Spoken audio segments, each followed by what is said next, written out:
విషయంలో దీనులైన వారు ధన్యులు. అంటే ప్రియ దేవుని బిడ్డలారా, పరలోక రాజ్యం వారిది. కాబట్టి ఆత్మ కొరకు వాళ్ళు ఏం చేస్తున్నారు?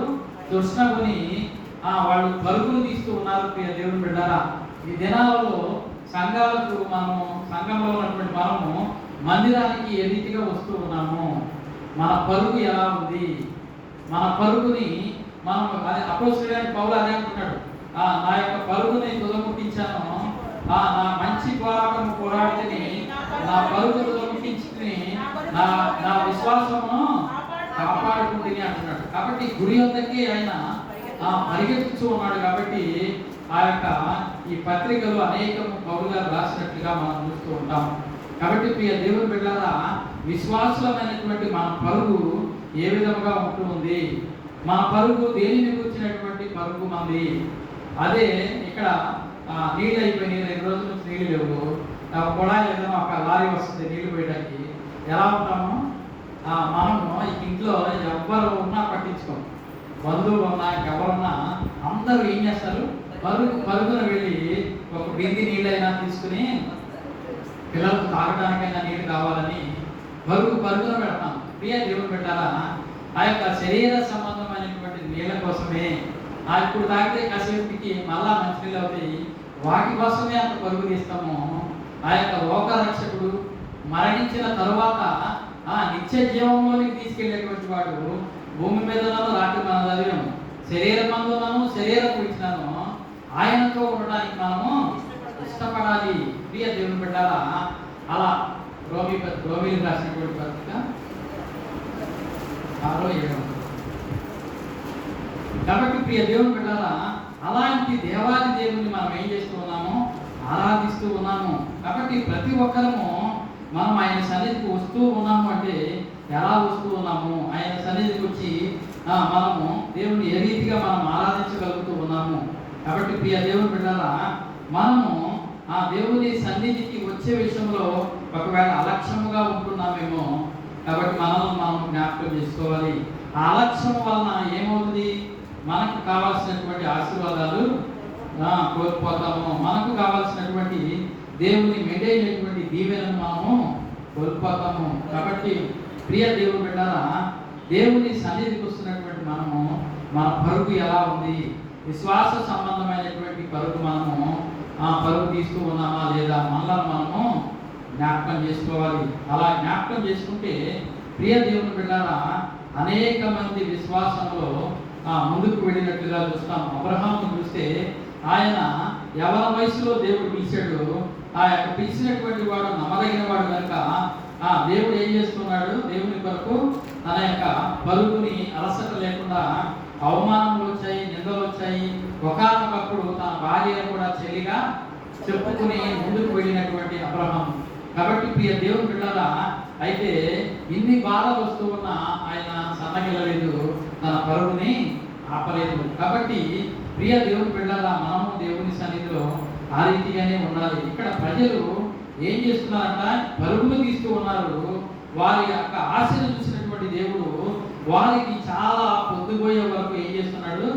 వాక్యము బోధిస్తూ ఉన్నాడు. 34 అంటాడు, కనుక యేసు వచ్చి ఆ గొప్ప జమోహమును చూసి వారు కాపరి లేని గొర్రెల వలె ఉన్నందున వారు ఎట్లా ఉన్నారంట? కాపరి లేని గొర్రెల వలె. కాపరి లేని గొర్రెలు ఏం చేస్తాయి? అవి కాపరి ఉంటే ఆ కాపరి ముందు నడుస్తూ ఉంటాడు, విజిలేసుకుంటూ, వెనక గొర్రెలు వస్తూ ఉంటాయి. మేకలైతే కాపరి వెనకుంటాడు, గొర్రెలు ముందు వెళుతూ ఉంటాయి. ఎందుకు ఆ రెండింటికి డిఫరెన్స్ అంటే, గొర్రెలు వెంబడిస్తాయి. ప్రియ దేవుని బిడ్డలారా, ఆ యొక్క వెంబడిస్తాయి కనుక కాపరి ముందు నడుస్తాడు. ఇక్కడ ఈయన అంటున్నాడు, వీరు కాపరి లేని గొర్రెల వల్లే దారి తప్పిపోయారు. అంటే నడిపించేటువంటి వాడు లేడు, కాబట్టి వాళ్ళు దారి తప్పి ఉన్నారు అని చెప్పి అక్కడ ప్రభు చెప్తూ ఉన్నాడు. కాబట్టి ప్రియ దేవుని బిడ్డలారా, నడిపించేవాడు, బ్రతికించేవాడు, నిత్య జీవానికి తీసుకుని వెళ్ళేటువంటి ఆ యొక్క సృష్టికర్త అయినటువంటి యేసుక్రీస్తుని కనుగొని వాళ్ళు ఏం చేస్తూ ఉన్నారు? వెంబడిస్తూ ఉన్నారు. పట్టణాల నుండి, పల్లెల నుండి, చెట్లు అనక చేమలు అనక వాళ్ళు ఏం చేస్తున్నారు? కొండ ప్రదేశము నాకు రాయబడి ఉంది. కాబట్టి ఆ కొండ ప్రదేశంలో అనేక రాళ్ళు ఉంటాయి, రప్పలు ఉంటాయి, ముళ్ళ పొదలు ఉంటాయి. ప్రియ దేవుని బిడ్డలారా, ఆ దినాల్లో చెప్పులు లేనటువంటి పరిస్థితి కూడా మనం చూస్తూ ఉంటాము. వీటన్నింటినీ వాళ్ళు లెక్క పెట్టలేదు, కానీ వాళ్ళు జీవాధిపతిని మేము వెళ్ళి దొరికాడు మాకు, ఆయన మాకు జీవమునిస్తాడు అని చెప్పి వాళ్ళు ప్రయాణం చేస్తూ ఉన్నప్పుడు ప్రభు అంట వీరు కాపరి లేని గొర్రెల వలె ఉన్నారని వారి మీద కనికరపడి వారికి ఏం చేస్తున్నాడంటే అనేక సంగతులను బోధించాడు. అనేకమైనటువంటి సంగతులను వారికి బోధించాడు. ప్రియ దేవుని బిడ్డలారా, ఎలా ఉన్నారంట? నిష్కపటమైనటువంటి పావురం వలెను, వివేకం కలిగినటువంటి పాము వలె మీరు ఉండండి అని చెప్పి చెప్తూ అనేకమైనటువంటి మాటలు చెప్తూ ఉన్నాడు. ఎందుకు ప్రభు ఆ మాట చెప్పాడు అని చెప్పి ఆలోచన చేస్తే, ప్రియ దేవుని బిడ్డలారా, బాప్తిసం ఇచ్చి యోహాను చనిపోయిన తర్వాత ప్రభు అయిన యేసుక్రీస్తు అక్కడ నుండి వేరే ప్రదేశానికి వెళ్ళిపోయినట్టుగా మనం చూస్తూ ఉంటాం. ఎందుకు ప్రభు ఆయన లోకరక్షకుడు, తండ్రి తన యొక్క చిత్త ప్రకారం పంపించాడు. ఆయన ప్రార్థన చేస్తే చనిపోయినటువంటి వారు లభిస్తున్నారు.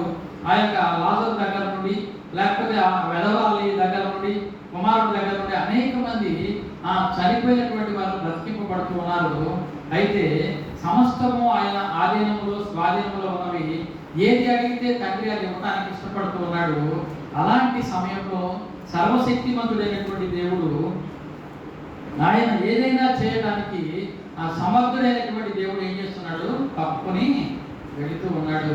ప్రియ దేవుని బిడ్డలారా, ఈ దినాలలో మన యొక్క క్రైస్తవ నాయకులు అనేక మంది ఆ డిబేట్లో కూర్చుని అనేకమైనటువంటి మాటలు మాట్లాడుతూ ఉండడం వల్ల ఏం జరుగుతూ ఉందంటే సువార్త అనేక విధాలుగా పెడదారులు పడుతూ ఉంది. అంతేకాకుండా గొప్ప గొప్ప సేవకులను సైతము ఆ యొక్క మతోన్మాదులు ఏం చేస్తున్నారు? చంపివేస్తూ ఉన్నారు. కాబట్టి ప్రియ దేవుని బిడ్డలారా, ప్రభువైన యేసుక్రీస్తు బాప్తిసం ఇచ్చి యోహాను చనిపోయిన మాట తెలిసిన తర్వాత ఆయన ఆ యొక్క ధోని ఎక్కి పక్క ప్రదేశానికి వెళ్ళినట్టుగా అక్కడ చూస్తూ ఉంటాము. కాబట్టి బాప్తిసం ఇచ్చి యోహాను రాజును ఎదిరించాడు. నువ్వు చేస్తున్నావు తప్పు అన్నాడు. శిరస్సు ఛాదనము చేయబడింది. కాబట్టి ఈ దినాలలో మనం ఉన్నాము కనుక ప్రియ దేవుని బిడ్డలారా, మనము కూడా పావురం వలె నిష్కపటంగా మనం సేవ చేయాలి. ఆ యొక్క పాము వలె వివేకం కలిగి బ్రతకాలి. లేకపోతే ఎదురు పెడితే ఏమవుతుంది? అనర్థాలు చవి చూడాల్సినటువంటి పరిస్థితి వస్తుంది. కాబట్టి ప్రియ దేవుని బిడ్డలారా, ఆనాటి నుండి నేటి వరకు మనం చూస్తూ ఉన్నాము. యూదులు అనేక మంది రాజుల చేత సంహరింపబడ్డారు. ఆ ఇస్మాయేలులో నుండి వచ్చినటువంటి రాజులు అనేక మంది యూదులందరినీ, యెరూషలేములో ఉన్న యూదులను ఓచకోత కోసి అనేక మందిని చంపివేసినట్టుగా మనం చూస్తూ ఉన్నాము. అప్పటి నుండి ప్రభు దగ్గర నుండి ఇప్పటి వరకు ప్రియ దేవుని బిడ్డలారా అదే వధ జరుగుతూ ఉంది. కాబట్టి ఆ దేవుని సన్నిధిలో మన యొక్క స్థితిగతులను మనం మెరుగుపరుచుకుంటూ ఈ యొక్క వీళ్ళందరూ ఏం చేస్తున్నారంట? ప్రభు దగ్గరకు పరిగెత్తుకుంటూ వెళుతూ ఉన్నారు. కనుక ఆయనంట కాపరి లేని గొర్రెల వలె ఉన్నారని వారి మీద కనికరపడి వారికి అనేక సంగతులు బోధించాడు. అనేక సంగతులు. కాబట్టి ఇక్కడ అనేక సంగతులు ఏంటంటే, మనము మూర్ఖులతో బెదిరించకుండా దేవుని సన్నిధిలో మనము నెమ్మది కలిగి భయం కలిగి ముందుకి వెళ్ళాలి. ఎందుకంటే అన్యులు వాళ్ళను ఒక మాట అంటే మనల్ని 10 మాటలు అంటారు. కాబట్టి ప్రియ దేవుడు బిడ్డలారా, వీళ్ళు అనేది అదే, మీ దేవుడు అలాగూ మీ దేవుడు ఇలాగూ అని చెప్పి. కాబట్టి మనము చేయవలసింది ఏంటంటే, దేవుని సన్నిధిలో మా దేవుని గొప్పతనం ఇది అని మనం ప్రకటన చేయాలి, కానీ ఎదుటి వారి గురించి మనము మాట్లాడాల్సినటువంటి అవసరం లేదు. కాబట్టి ప్రియ దేవుని బిడ్డలారా, ఈయనంట చాలా పొద్దుపోయిన తర్వాత శిష్యులు వచ్చి అన్నారంటే, ఇది అరణ్య ప్రదేశము పొద్దుపోయింది, వాళ్ళను ఈ పట్టణ ప్రదేశాలకు గ్రామాలకు పంపిస్తే ఏదైనా కొనుక్కుని వాళ్ళు తింటారు కదా అన్నప్పుడు ప్రభు అంటాడు, అందుకైనా మీరు వారికి భోజనము పెట్టుడు. వారు మేము వెళ్ళి 200 ధ్యానాలకు రొట్టెలు కొని వారికి పెట్టుదుమా అని అడిగాను. కాబట్టి ప్రియ దేవుని బిడ్డలారా, 200 అంటే ఇక్కడ ఉందిగా సుమారుగా 106 రూపాయలంట. కాబట్టి అంత డబ్బుతో మేము కొనలేమని చెప్పినప్పుడు, మీ దగ్గర ఏమున్నది అని అక్కడ ప్రభు అడిగినప్పుడు, వారు వెళ్ళి 2 చేపలను 2 రొట్టెలను 5 రొట్టెలను 2 చేపలను ఉన్నవని చెప్పినప్పుడు ఆయన అంటాడు, మీరందరూ పచ్చిక మీద వరుసలుగా అంటే క్రమం అనేది ప్రభు అక్కడ నేర్పించాడు. ప్రియ దేవుని బిడ్డలారా, మనం చాలా సంఘాల్లో మనం చూస్తూ ఉంటాం, భోజనాలు అంటే క్రమం అనేది ఉండదు, ఒక పద్ధతి అనేది ఉండదు, జస్ట్ ఇష్టానుసారంగా మనం వెళ్ళిపోతూ ఉంటాం. క్రమం లేనప్పుడు ఆ యొక్క దేవుని కార్యం కూడా జరగదు. మన కుటుంబాలలో కూడా, మన జీవితాలలో కూడా ఒక తండ్రి చేసే క్రమం తండ్రి చేయాలి, తల్లి చేసే క్రమం తల్లి చేయాలి, బిడ్డలు నివస విధానంగా బిడ్డలు కూడా ఉండాలి. అంటే ఒక క్రమం, ఒక పద్ధతి అనేది ఉంటే ప్రియ దేవుని బిడ్డలా దేవుని సన్నిధి మనకు ఉంటుంది, దేవుని కార్యాలు మన కుటుంబం పట్ల జరుగుతాయి. ఇక్కడ ఈయన వరుసలుగా పంక్తులుగా కూర్చొని పెట్టమని వారికి ఆజ్ఞాపించినప్పుడు వారు 100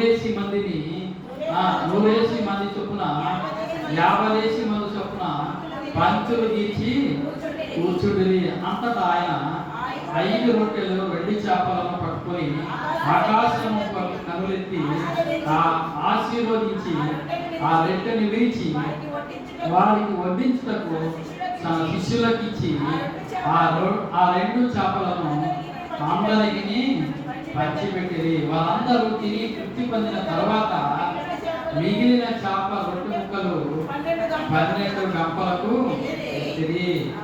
ఆ రొట్టెలు తినిన వారు, అంటే అక్కడ స్త్రీలు ఎంతమంది ఉన్నారు, పిల్లలు ఎంతమంది ఉన్నారు, సంకటం పెట్టుకొచ్చినోడు, లేకపోతే నడవగలిగినటువంటి వారిని, లేకపోతే ఆయన ఆ దినాల్లో స్వస్థపరుస్తూ ఉన్నాడు కనుక కుంటి వారిని చేస్తూ, లేకపోతే భుజాల మీద ఎక్కించుకొని పక్షవాతం కలిగినటువంటి వాళ్ళని ఎంతమందిని తీసుకొచ్చారో అక్కడ తెలియదు. కానీ తిన్నటువంటి వారు పురుషులు 5,000 మంది తిన్నట్టుగా అక్కడ చూస్తూ ఉంటాము.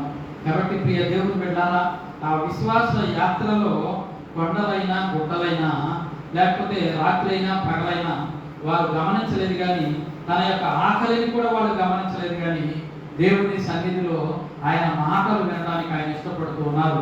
కాబట్టి ప్రతి ఒక్కరము మనము మన జీవితంలో దేవుని మాటలు మనము ఏ రీతిగా వింటూ ఉన్నాము, ఆయన మాట విన్నప్పుడు మనకు ఎటువంటి మేలులు మనకు జరుగుతాయి. మత్తయి సువార్త 5వ అధ్యాయము 1వ వచనం నుండి, ఆయన జనసమూహమును చూసి కొండ ఎక్కి కూర్చుండగా ఆయన శిష్యులు ఆయన వద్దకు వచ్చిరి.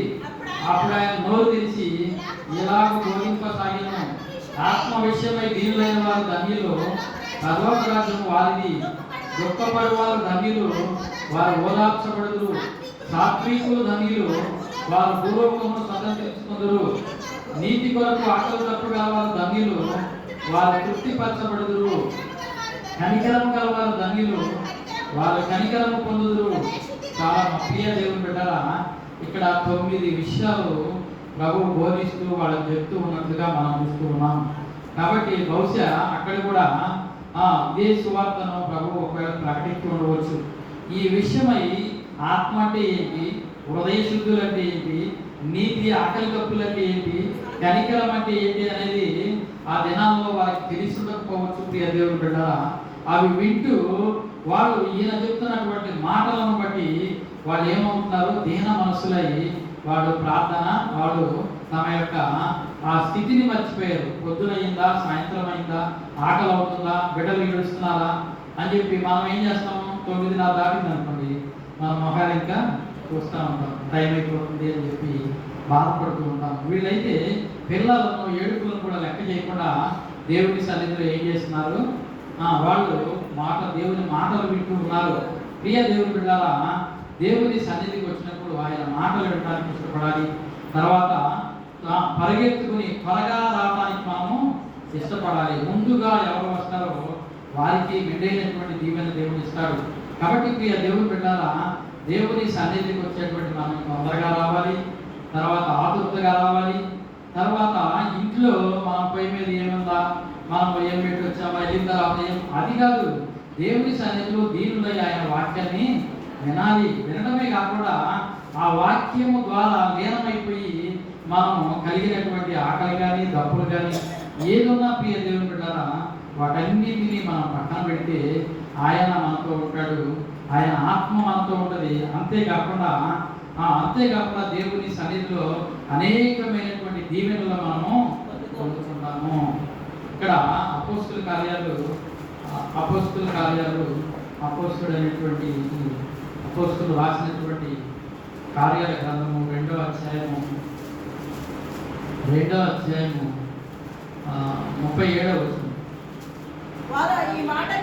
వారు ఈ మాట విని హృదయములో నొచ్చుకొని, సహోదరులారా, మేమేమి చేతుమని పేతురును కడమ అపోస్తులను అడుగగా, పేతురు, మీరు మారు మనస్సు పొంది పాప క్షమాపణ నిమిత్తము ప్రతివాడు యేసుక్రీస్తు నామమున బాప్తిసం పొందుడి, అప్పుడు మీరు పరిశుద్ధాత్మ వరమును పొందుదురు. చాలా అప్పుడంట ఇంచుమించు ఎంతమంది అంట?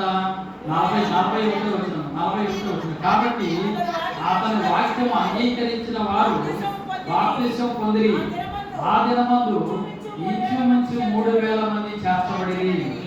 వీరు అపోస్తుల బోధయందును, సహవాసమును, రొట్టె విరుచుటయందును, ప్రార్థన చేయుటయందును ఎడతెగక ఉండిరి. హల్లెలూయా, హల్లెలూయా. ప్రియ దేవుని బిడ్డలారా, అపోస్తుడైనటువంటి పేతురు ఇక్కడ ప్రభు అయినటువంటి యేసుక్రీస్తు, లేక తండ్రి అయినటువంటి దేవుడు, అబ్రహాము, ఇస్సాకు, యాకోబులు వారిని కూర్చున్నటువంటి అనేక విషయాలు సాక్ష్యంగా ఇక్కడ ఈయన చెబుతూ ఉన్నాడు. ప్రియ దేవుని బిడ్డలారా, ఆ చెప్పినటువంటి ప్రతి మాటను వీళ్ళు ఏం చేస్తున్నారు? గ్రహిస్తూ ఉన్నారు. 31వ వచనం ఒకసారి చూడమ్మా.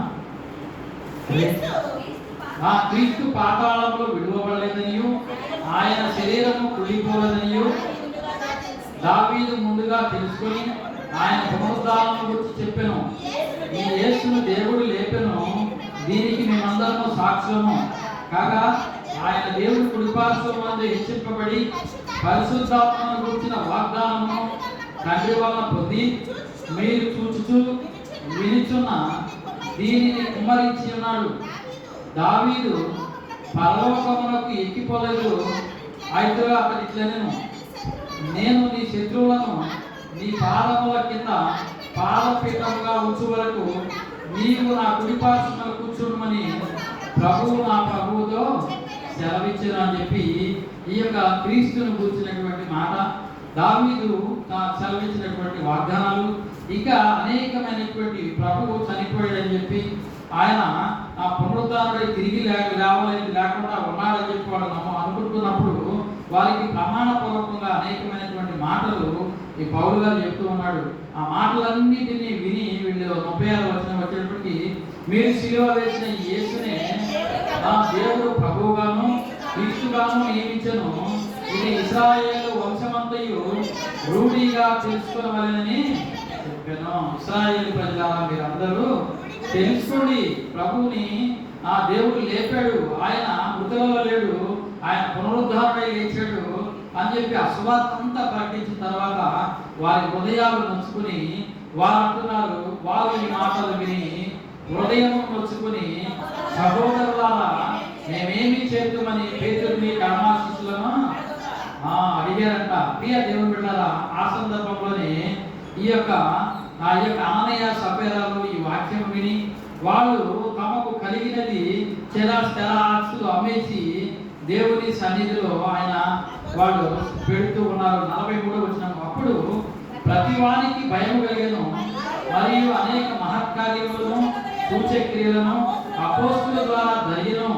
విశ్వసించి వారందరూ ఏకముగా కూడి తమకు కలిగినదంతయు సమిష్టిగా ఉంచుకునేది.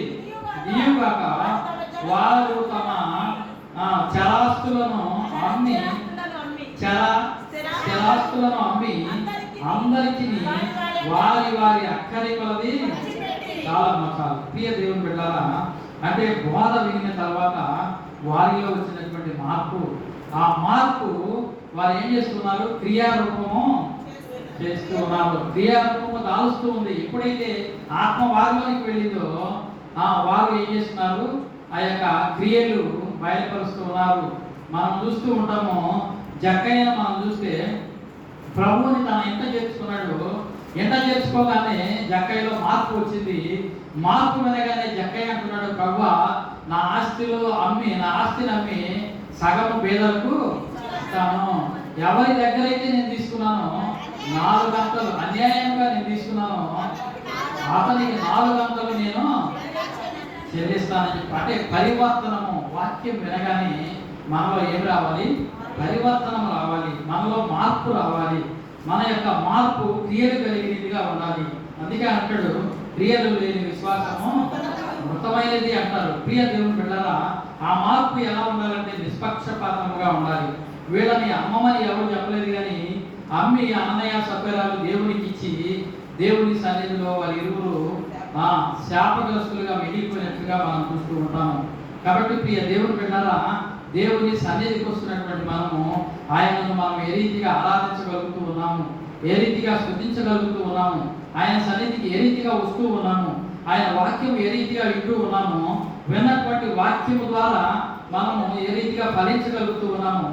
ఎప్పుడైతే నువ్వు వాక్యం విని ఫలిస్తావో, నీ యొక్క మనస్సు నూతన అవుతుందో, అప్పుడు నూతన క్రియలు నువ్వు చేస్తావు, ఆ విశ్వాస సంబంధిగా నువ్వు బ్రతుకుతావు. అప్పుడు నీలో నుంచి అనేకమైనటువంటి కార్యాలు జరుగుతాయి. అంతేకాకుండా నువ్వు దేవుడికి చేసిన దానిని బట్టి, దేవుని సన్నిధిలో నువ్వు తీసుకున్న నిర్ణయాన్ని బట్టి, దేవుని సన్నిధిలో నువ్వు చెందిన మార్పును బట్టి నీ కుటుంబంలో కూడా అనేక మేలులు జరుగుతాయి. కాబట్టి ప్రియ దేవుని బిడ్డలారా, వీళ్ళు ప్రయాణం చేస్తూ ప్రభు కంటే ముందుగా ఆ కొండ ప్రదేశానికి వెళ్ళి ప్రభు మాట వింటూ ఉన్నారు. ప్రభు వారి మీద జాలి పడుతూ ఉన్నాడు. వీళ్ళు కాలినడకన వచ్చారు, వీళ్ళు ఎంత బాధపడుతూ ఉన్నారని చెప్పి కాపరి లేని గొర్రెల వలె ఉన్నారని వారి మీద ఏం చేశాడట? కనికరపడ్డాడు. దేవుడు కూడా మన మీద ఆయన కనికరపడాలి. మనం చేసే ప్రార్థన విని మనం చూసుకుంటే దేవుని సన్నిధిలో నినివే ప్రజలను చూసి ఏం చేశాడు? ఆయన కనికరపడ్డాడు. వాళ్ళు పెద్దవారి దగ్గర నుండి చిన్నవారి వరకు గోనె పట్టలు ధరించుకుని అంగలారుస్తూ ఉన్నారు. ప్రియ దేవుని బిడ్డలారా, వారి అంగలార్పు విని, వారి మార్పుని చూసి దేవుడు ఆ మీద ఏం చేశాడట? జాలి పడ్డాడట, కనికరం చూపాడట. కాబట్టి ప్రియ దేవుని బిడ్డలారా, మనము కూడా మన ప్రార్థన, మన విజ్ఞాపన, మన రోదన ధ్వని, మనము దేవుని సన్నిధిలో చేసే ప్రార్థన, ఆయన సన్నిధికి మనం వచ్చే విధానం, ఆయన సన్నిధి నుండి మనం వెళ్ళే విధానం, మన ప్రవర్తన, మనం కూర్చునే విధానం, మనం నడిచే విధానం, మన మార్పును చూసినటువంటి దేవుడు మన మీద కనికరపడి మనం అడిగిన ప్రతిదీ ఆయన మనకు ఇస్తాడు. కాబట్టి ప్రియ దేవుడు బిడ్డలారా, ఆయన ఇచ్చే దేవుడు, ఆయన చూసే దేవుడు, కన్నీటి బాష్ప బిందువుని ఉంచే దేవుడు. కాబట్టి మనము ఆయన సన్నిధికి ప్రయాసతో వస్తూ ఉన్నామేమో, కానీ ఆ వచ్చే విధానం ఆయనకి నచ్చుతూ ఉందా లేదా? ఆయన మన నడకను చూసి, మన పరుగును చూసి ఆయన ఇష్టపడుతూ ఉన్నాడా లేదా? ఆ కారణం మనం చూస్తాము, ఆయన వెండి కోసం, బంగారం కోసం పరుగు తీశాడు. గెహాజీని మనం చూస్తాము, సంపాదన కోసం పరుగు తీశాడు. యోధా ఇస్కరియోతును చూద్దాము, ప్రభువును అప్పగించడానికి ఆయన వారితో ఆ యొక్క సంధి కూర్చుకుని ఆ యొక్క నాణ్యాల కొరకు 30 వెండి నాణ్యాల కొరకు ఆశపడతాడు. ప్రియ దేవుని బిడ్డలారా, మన పరుగు ఎలా ఉంటుంది? కానుక వలె దేవుని సన్నిధిలో నడవడానికి మనం ఇష్టపడుతూ ఉన్నామేమో, అబ్రహాము వలె నడవడానికి మనం ఇష్టపడుతూ ఉంటే, ప్రియ దేవుని బిడ్డలారా, దేవుడు మనం చేయబట్టుకుంటాడు, మనల్ని నడిపిస్తాడు, మనలను దరిచేరుస్తాడు. కాబట్టి అలాంటి దేవుడు మనకుండగా మనము ఆయన దగ్గరకు ఏ రీతిగా వెళ్ళగలుగుతూ ఉన్నాము? ఈయన జాలిపడి కాపరి లేని గొర్రెల వలె వాళ్ళు దారి తప్పిపోతూ ఉన్నారు. వాళ్ళు దారిలో మార్గంలో పడిపోతారేమో అని చెప్పేసి ప్రభు వారి మీద ఏం చేస్తున్నాడంట? కనికరం చూపుతూ ఉన్నాడు. ప్రియ దేవుని బిడ్డలారా, కాబట్టి చూస్తున్నటువంటి దేవుడు మన ప్రార్థనను బట్టి మన మీద కనికరం చూపుతాడు. అదే మనము ఆ యొక్క దేవుని సన్నిధిలో మనము ఆ యొక్క ఎట్లాగంట వేషధారిని ఏమంటాడు? ఆయన వేషనైనా క్షమిస్తాడు, కానీ వేషధారిని ఒకవేళ అలా ఉన్నా మనకు ప్రియ దేవుని బిడ్డలారా, ఆయన మన మీద కనికరం చూపడు. ఇక్కడ ఒక గంతు, అక్కడ ఒక గంతు వేస్తూ ఉంటారులే, వీళ్ళకి మనం అంత శ్రద్ధ తీసుకోవాల్సిన అవసరం లేదు అని చెప్పి ఆయన కూడా గమనిస్తూ ఉంటాడు. కాబట్టి పంక్తులుగా కూర్చుని దేవుని సన్నిధిలో 100 మంది 50 మంది కూర్చొని పెట్టినప్పుడు వాళ్ళందరికీ సరిపడా పెట్టి వడ్డించగా 12 గంపలు ఎత్తి తిన్నటువంటి వారు పురుషులే 5,000 మంది ఉన్నట్టుగా అక్కడ చూస్తూ ఉంటాము. ప్రియ దేవుని బిడ్డలారా, ఎంతమంది ఉన్నారన్నది కాదు, కానీ ఎంత కొద్ది మొత్తాన్ని ఎంతమందికి పంచాలన్నది. కాబట్టి ప్రియ దేవుని బిడ్డలారా, సంఘంలో 300 మంది ఉన్నారా, 200 మంది ఉన్నారా, లేకపోతే 1000 మంది వస్తూ ఉన్నారా సంఘానికి, అది గొప్ప కాదు. కానీ కొద్ది మంది ఉన్నా, ఆయన అందుకే అన్నాడు మాసిదోనియా సంఘం గురించి, వారు నిరుపేదలైనను వారి దాతృత్వము బహు గొప్పది. కాబట్టి కొద్ది మంది ఉన్న గట్టి గింజలుగా ఆయన సన్నిధిలో నిలబడగలిగి ఆయన సన్నిధిలో ప్రార్థన చేసి అంగలార్చే వాళ్ళు ఉంటే, ప్రియ దేవుని బిడ్డారా, చూస్తున్న దేవుడు మన మీద ఏం చూపుతాడు? జాలి చూపుతాడు, కనికరం చూపుతాడు. అంతేకాకుండా మనకు కావలసిన ప్రతి అవసరతను ఆయన తీరుస్తాడు. ప్రియ దేవుని బిడ్డ, ఇప్పటికి చాలా పొద్దుపోయిందని చెప్పి అక్కడ శిష్యులు చెప్తూ ఉంటారు. ప్రియ దేవుని బిడ్డ, ఒకవేళ మన జీవితంలో కూడా ఎన్నో సంవత్సరాల నుండి ప్రార్థన చేస్తూ ఉన్నాము ఇల్లు కట్టుకోవాలని, అది అవట్లా. ఎంతో కాలం గడిచిపోతూ ఉంది. పిల్లలకు పెళ్లి చేసుకోవాలనుకుంటున్నాం, అవ్వట్లేదు, గడిచిపోతూ ఉంది. ఉద్యోగాలు బదిలీ చూస్తున్నాం, అవ్వట్లేదు, గడిచిపోతూ ఉంది. ఆ యొక్క పిల్లలకి పిల్లలు పుట్టాలని చెప్పి ఎదురు చూస్తూ ఉన్నాము, అవి కూడా ఎందుకు గడిచిపోతూ ఉన్నాయంటే, ప్రియ దేవుని బిడ్డారా, మనం ఎక్కడో దారి తప్పుతూ ఉన్నాము. ఏదో దేవుని సన్నిధిలో అయిష్టంగా బ్రతుకుతూ ఉన్నాము. ఎక్కడో మనము మన అడుగులో, మన ప్రయాణంలో, మన యొక్క పరుగులో మనం దారి తప్పుతూ ఉన్నామేమో. మనల్ని మనం జ్ఞాపకం చేసుకోవాలి. ప్రభువా, ఎక్కడ తప్పిపోతున్నాను ఆయన? ఏం చేస్తున్నాడంట? ప్రతి దినము ఉదయకాలంలో గందరగడ లేచి ఆ బిడ్డల కొరకు ఏం చేస్తున్నాడు? దహన బలు అర్పిస్తూ ఉన్నాడు. ప్రియ దేవుని బిడ్డల వాళ్ళు ఏమో తప్పు చేశారేమో అని. అలాగే మనం ఒకవేళ మంచిగా ఉండొచ్చు, మన బిడ్డల ద్వారా ఆ శాపం మనకి రావచ్చు, మన కుటుంబాన్ని ఎలుబడి చేస్తూ ఉండొచ్చు, మనశ్శాంతి లేకుండా చేస్తూ ఉండొచ్చు. ప్రియ దేవుని బిడ్డ, కాబట్టి మనకు నెమ్మది కావాలి అంటే మనం దేవుని సన్నిధిలో ఆ పరిశుద్ధాత్మను పొందుకొని నెమ్మదిగా మనం బ్రతకాలి అంటే మనము, మన భార్య, మన బిడ్డలు, మన కుటుంబము, మన కలిగిన సమస్తము నెమ్మదిగా వెళ్ళాలి అంటే, ప్రియ దేవుని బిడ్డరా, మనలో మార్పు అనేది అవసరము. దేవుని సన్నిధికి తొందరగా వెళ్ళడము, దేవుని సన్నిధిలో ప్రార్థన చేయడము, ఆ యొక్క ప్రార్థన తగినట్టుగా దేవుడు మాట్లాడినప్పుడు విధేయత కలిగి ఉండటము. ఆ విధేయత కలిగి ఉన్నప్పుడు నువ్వు క్రమంగా వెళతావు, క్రమంగా కూర్చుంటావు. నీ మాట, నీ యొక్క పరిస్థితి అంతా క్రమంగా జరుగుతూ ఉంటుంది. ఒక పద్ధతిగా వెళుతూ ఉంటావు. కాబట్టి ప్రియ దేవుని బిడ్డారా, నీ పద్ధతిని చూసినటువంటి దేవుడు నిన్ను ఆశీర్వదిస్తాడు, నిన్ను దీవిస్తాడు, నిన్ను బహుగా ఫలింపజేస్తాడు. కాబట్టి మనము ఫలింపబడాలి అంటే అది మన చేతిలోనే ఉంది. జ్ఞానవంతురాలు తన ఇల్లుని, తన కట్టును 3 రాళ్ళు ఆమె చేతులతోనే ఆ ఇల్లుని.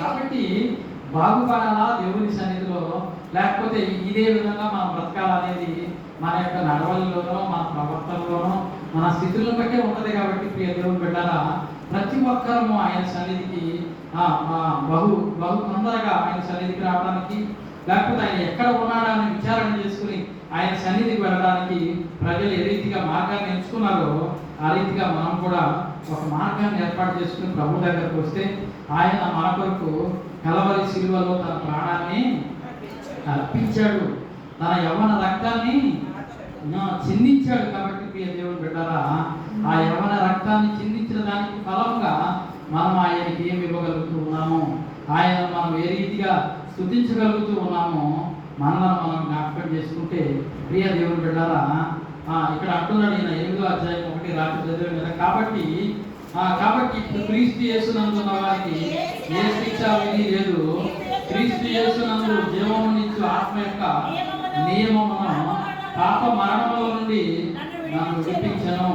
అనగా ధర్మశాస్త్రము దేనిని పోయెను, దానిని దేవుడు చేసెను. చాలా ప్రియ దేవుని బిడ్డలారా, శరీరాన్ని అనుసరించి మనం ప్రవర్తించకూడదు. మనం ఆత్మను అనుసరించి మనం ప్రవర్తించిన యెడల ఈ 13వ వచనంలో క్లియర్గా ఉంది, మీరు శరీరానుసారంగా ప్రవర్తించిన వల్ల కావలసిన వారు ఏంటి కానీ ఆత్మ చేత శరీర క్రియలను చంపిన యెడల జీవించెదరు. దేవుని ఆత్మ చేత అందరూ నడిపింపబడదురో వారందరూ దేవుని కుమారులు అనబడదురు. ఎలాగనగా మరలా భయపడటకు మీరు దాస్యపు ఆత్మను పొందలేదు కానీ దత్తపుత్ర ఆత్మను పొందితిరి. చాలా ప్రియ దేవుని బిడ్డలారా, మనం పొందినటువంటి ఆత్మ అంట దాస్యపు ఆత్మ కాదు, అంటే సాతానుకు లోబడే ఆత్మ కాదు. మనం పొందినటువంటి ఆత్మ దత్తపుత్ర ఆత్మ.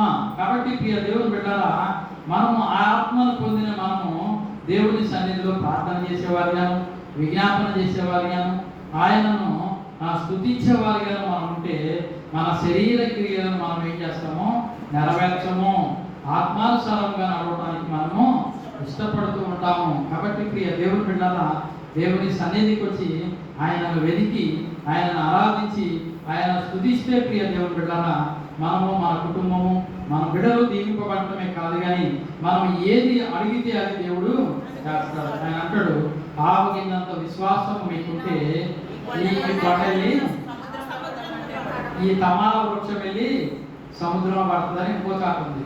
ప్రియ దేవుని బిడ్డలారా, ఆ ఆవగినంత విశ్వాసం అంట ఏమిటి అంటే ప్రభు అయినటువంటి యేసుక్రీస్తు ఆ ఆవగింజకు సాదృశ్యంగా ఉన్నాడు. ఆయన భూమి మీదకి వచ్చేటప్పుడంట ఏ రీతిగా వచ్చాడు మరీ గర్భంలోకి అంటే మనం చూస్తూ ఉంటాం. భార్యాభర్తల కలయిక వల్ల ఒక ఒక కణము ద్వారా ఆ యొక్క పెండోత్పత్తి అనేది జరుగుతుంది. అంత సూక్ష్మమైనటువంటి అంటే ఆవగింజ కంటే తక్కువైనటువంటి పరిమాణంలో ఆయన ఆకాశ మహాకాశాల నుండి మరీ గర్భంలోకి వచ్చాడంట. కాబట్టి సాతానికి ఆ యొక్క ప్రభువుని ఎదిరించడానికి, ప్రభు రాకడ చేయడానికి వారికి అవకాశము లేదు, దొరకలేదు. కాబట్టి ప్రియ దేవుని బిడ్డలారా, ఆవగింజంత విశ్వాసము మనకు కలగాలి అన్నప్పుడు మనకు ఆవగింజను దేనికి వచ్చాడంటే క్రీస్తుకి వచ్చాడు. ఆయన అంత పరిమాణంలో వచ్చి ఆయన ఇక్కడ అంటాడు ఈ చెట్టు గురించి, ఇది కూర మొక్కలన్నింటిలో పెద్దది, దాని మీద ఆకాశ పక్షులు వాళ్తాయి అని చెప్పి అక్కడ మార్క్స్ వార్తలో ఉంటుంది. కాబట్టి ప్రియ దేవుని బిడ్డలారా, ఒకసారి చూద్దాం మార్క్స్ వార్త. మరియు ఆయన ఇట్లనే దేవుని ఏదమ్మా ఎక్కడది 4:30 మరియు ఆయన ఇట్లనేను దేవుని రాజ్యమును ఎట్లు పోల్చెదము, ఏ ఉపమానంతో దానిని ఉపమించదము, అది ఆవగింజను పోలి ఉన్నది. ఆవగింజ భూమి మీద విత్తబడినప్పుడు భూమి మీద ఉన్న విత్తనములు అన్నింటికంటే చిన్నదై కానీ విత్తబడిన తరువాత అది మొలిచి ఎదిగి పూల మొక్కలు అన్నింటికంటే పెద్దదై గొప్ప కొమ్మలు వేయును గనుక ఆకాశ పక్షులు దాని నీడను నివసింపగలవని ఆయన చాలా చాలు. ప్రియ దేవుని బిడ్డలారా, ఇక్కడ అంటున్నాడు ఈయన దేనితో పోల్చగలను, దేవుని రాజ్యాన్ని అంటున్నాడు. కాబట్టి దేవుని రాజ్యాన్ని కట్టింది ఎవరంటే ప్రభు అయినటువంటి యేసుక్రీస్తువే. ఆయన ఆవగింజ కంటే తక్కువ పరిమాణంలో ఆయన ఈ భూమి మీదకి వచ్చాడు. ఆయన అంటున్నాడు, ఆవగింజ భూమిలో విత్తబడినప్పుడు భూమి మీద ఉన్న విత్తనముల కంటే అన్నింటికంటే చిన్నది, విత్తబడిన తర్వాత అది మొలిచి ఎదిగి పూల మొక్కలు అన్నింటికంటే పెద్దదై గొప్ప కొమ్మలు వేయును కనుక ఆకాశ పక్షులు, ప్రియ దేవుని బిడ్డ, ఆకాశ పక్షులు అంటే ఈ భూమి మీద ఉన్నటువంటి సకల ప్రజలు ఆయన దగ్గరకు చేరవలసిన వారేనని ఇక అనేక మంది పండితులు చెప్తున్నటువంటి విషయము. కాబట్టి ప్రియ దేవుని బిడ్డలారా, ఆ ఆవగింజను ఈయన అంటున్నాడు, నేను దేనితో దాన్ని పోల్చుదును, ఇట్లు దేవుని రాజ్యం గురించి ఎట్లు పోల్చేదను, ఏ ఉపమానంతో దానిని ఉపమించేదను, అది ఆవగింజను అంటే ప్రభు అయినటువంటి క్రీస్తు జన్మ రహస్యం అంటది. ప్రియ దేవుని బిడ్డలారా, దానిని ఏ రీతిగా పోల్చాలి అని చెప్పి ఇక్కడ మాట్లాడుతున్నట్టుగా చూస్తూ ఉన్నాము. ఈ 4 గ్రంథాల సువార్తలలో ఈ మార్కు సువార్త మొత్తం రాయబడింది. ఈయన ఎక్కువ విషయాలు ఇక్కడ తెలియపరిచినట్టుగా మనం చూస్తూ ఉన్నాము. కాబట్టి ప్రియ దేవుని బిడ్డలారా, ఈ గింజ అంట భూమిలో పడినప్పుడు చీకటి అగాధములో 3 దినాలు దొరికిన తర్వాత మరలా అది మలవటానికి ప్రయత్నము చేస్తుంది. దీని గురించి చాలా వృత్తాంతం ఉంది, మన కవులులో నేను వివరించాను. కాబట్టి ప్రియ దేవుని బిడ్డలారా, దేవుని సన్నిధిలో ప్రభు అయినటువంటి యేసుక్రీస్తు కూడా 3 దినాలు ఆయన మరణించి ఆ యొక్క సమాధిలో ఉండి 3వ దినాన ఆయన పునరుద్ధానంగా లేచాడు. ఆయన లేచి అనేకులను ఆయనతో కూడా లేపినట్లుగా, సమాధులు పెళ్లగింపబడినట్లుగా, ఆయన మరణించిన తర్వాత ఏం జరిగింది, సమాధులు పెళ్లగింపబడ్డాయి. అనేక మంది ఆ సమాధులను విడిచి గ్రామాలలో కూడా వచ్చి ప్రజలు తిరిగినట్లుగా మనం చూస్తూ ఉంటాము. కాబట్టి ప్రియ దేవుని బిడ్డలారా, అలాంటి జీవము కలిగినటువంటి దేవుని మనం ఎరిగి ఉంటున్నాము కనుక మనము దేవుని సన్నిధికి ప్రజలు ఎలా వస్తూ ఉన్నారు, కొండ ప్రాంతం చూడకుండా వాళ్ళందరూ పరుగున గ్రామాల నుండి పట్టణాల నుండి ప్రభు దగ్గరకు వస్తున్నారు. వారి యొక్క హృదయ స్థితిని చూసినటువంటి దేవుడు ఏం చేస్తున్నాడంటే, ఈ ప్రజలు గొర్రెలు లేని వారిగా ఉన్నారని చెప్పి, ఆ కాపరి లేని గొర్రెలుగా ఉన్నారని చెప్పి వారి మీద కనికరపడి వారికి కావాల్సినటువంటి ఆహారాన్ని అక్కడ అందిస్తూ ఉన్నాడు. శరీర ఆహారాన్ని అందించాడు, ఆత్మీయ ఆహారాన్ని కూడా వారికి అందించినట్టుగా చూస్తూ ఉన్నాము. అక్కడ వాక్యమైనటువంటి వారు ఇక్కడ పేతురు గారు వాక్యం వివరించినప్పుడు ఏ రీతిగా అయితే మేమేం చేయాలని చెప్పినప్పుడు ఆయన వారందరికీ సువార్త ప్రకటించినప్పుడు దరిదాపు 3000 మంది అక్కడ రక్షింపబడట్లుగా మనము చూస్తూ ఉంటాము. అంటే వెంటనే పరివర్తన అనేది జరిగింది, ఎట్లే మార్పు అనేది వచ్చింది. కాబట్టి ప్రియ దేవుని బిడ్డలారా, మన జీవితంలో కూడా వాక్యం విని పెడుతున్నాంలే అంటే కాదు, కానీ మనలో మార్పు రావాలి, పరివర్తన రావాలి. ఆవగడ్డ ఏ రీతిగా చిన్నదయ్యుండి అది పెరిగి పెద్దదైన తర్వాత అనేకమైన పక్షులు దాని మీద వాలినట్లుగా, అంటే అనేక మంది అన్ని జనులు ఆయన దగ్గరకు వస్తూ ఉన్నట్లుగా అక్కడ మనం చూస్తూ ఉంటాము. కాబట్టి నల్లవాడలు లేదు, తెల్లవాడలు లేదు, పౌరు వాడలు లేదు, అప్పులు వాడలు లేదు, లేకపోతే ఆ జాతని ఈ జాతని లేదు, కానీ అందరూ అంతటా మారు మనసు పొంది ఆయన దగ్గరకు వచ్చే కాలము సమీపమై ఉంది. కాబట్టి ప్రియ దేవుని పెట్టారా, వాక్యము మనం వింటూ వెళుతూ కాదు, కానీ ఆయన సన్నిధిలో మనం బలము కలిగి, ఆయన సన్నిధిలో జ్ఞానం కలిగి, ఆయన సన్నిధిలో మార్పు చెంది మన యొక్క ప్రార్థన మారాలి, మన యొక్క ప్రయాణం దేవుని సన్నిధికి వచ్చే విధానం మారాలి. దేవుని సన్నిధిలో మార్పు చెందిన తర్వాత మనము దేవుని సన్నిధిలో ఏ రీతిగా బ్రతకాలు సమస్తము తెలియపరచబడుతూ ఉంది. కాబట్టి ఆ రీతిగా తెలుసుకుని దేవుని సన్నిధిలో ఇంకా ముందుకు వెళ్తారని, బలమైనటువంటి వాక్యాన్ని వింటూ అడ్డుకట్టబడతారని ఆశిస్తూ ఈ నా మాటలు ముగిస్తున్నాం. ప్రభువైన యేసుక్రీస్తు నామములో చేరి వచ్చిన మీ అందరికీ వందనాలు. ఇప్పటి వరకు వాక్యమైన మీ అందరికీ వందనాలు చెల్లిస్తూ ఉన్నాము. ప్రార్థన చేసుకున్నాం. దయగలిగిన మా ప్రభువా, కృపా సత్య సంపూర్ణుడా, మీకు వందనాలు, స్తోత్రాలు ప్రభువా. అయ్యా నాయన, కొండ ప్రాంతంలోకి మీరు వెళ్ళినప్పుడు పట్టణాల నుంచి, గ్రామాల నుంచి అనేక మంది ప్రజలు మీకంటే ముందుగా ఆ స్థలానికి వెళ్ళినప్పుడు ప్రభువా, వారికి సువార్త బోధించి వారు కాపరి లేని గొర్రెల వలె ఉన్నారని ప్రభువా వారి మీద జారిపడి ఆయన వారికి పొద్దుపోయిన తర్వాత వారికి కావాల్సినటువంటి ఆహారాన్ని మీరు అందించి ప్రభువా, పగలంతా సువార్త బోధించారు, రాత్రి వారికి కావాల్సిన ఆహారాన్ని మీరు అందించి వారి కుటుంబాలకు చాలదీర్చి కుటుంబాలకు పంపించినట్లుగా మేము చూస్తూ ఉన్నాము ప్రభువా. మేము కూడా కొద్ది నిమిషాలు మీ సన్నిధికి వచ్చి ఉన్నాము, నేను ఆరాధిస్తూ ఉన్నాము, స్తుతిస్తూ ఉన్నాము ప్రభువా. మాలో మార్పు కావాలని ఆయన అయ్యా, మేము బాగుపడాలి అంటే, మేము అభివృద్ధి చెందాలి అంటే, మేము దీవింపబడాలి అంటే, మేము ఆశీర్వదింపబడాలి అంటే మాలో మార్పు కావాలి నాయన. వాక్యానుసారంగా మేము బ్రతకాలి ప్రభువా, వాక్యానుసారంగా నేను స్తుతించాలి ప్రభువా. నీ సన్నిధిలో మార్పు చెంది పరిణతి చెంది ప్రభువా నేను ఆరాధిస్తే ప్రభువా, అయ్యా నీవే నాయన సేద తీర్చి బలపరిచి కృప చూపి నెమ్మదినిచ్చే దేవుడని రాత్రి ప్రతి ఒక్కరు గ్రహించి నేను స్తుతించే వాక్యం ప్రతి ఒక్కరికి మీరు అనుగ్రహించమని మా ప్రభువును మా రక్షకుడు యేసుక్రీస్తు నామమున స్తుతించి గణపరిచి అడిగి వేడుకుంటున్నాము తండ్రి, ఆమేన్. పరలోకమందున్న మా తండ్రి, మీ నామం పరిశుద్ధపరచబడును గాక, మీ రాజ్యం వచ్చును గాక, మీ చిత్తం పరలోకమందు నెరవేరునట్టు భూమి మీద నెరవేరును గాక. మా మీద ఆహారం నేడు మాకు దయచేయండి, మా యొక్క అపరాధం చేసిన వారిని మేము క్షమించిన ప్రకారం మా అపరాధంలో మీరు క్షమించండి, మమ్మ శోధనలో ఉంటేగా దుష్టుడు తప్పించండి. ఎందుకనగా రాజ్యము, శక్తి, మహిమ నిరంతరము నీవై ఉన్నావు తండ్రి, ఆమేన్. మా ప్రభువైనటువంటి యేసుక్రీస్తు కృపయు, తండ్రి అయినటువంటి దేవుని ప్రేమయు, పరిశుద్ధాత్మ యొక్క అన్యోన్య సహవాసము ఇప్పుడు ఎల్లప్పుడూ సదాకాలము మనందరికీ తోడయ్యుండి నడిపించును గాక, ఆమేన్. ఆశీర్వాదములు మా మీద వర్షింపజేయుమిషా, ఆశతో నమ్మియున్నాము నీ సత్య వాగ్దానము ఈ మహిమీద కృమ్మరించుము దేవా.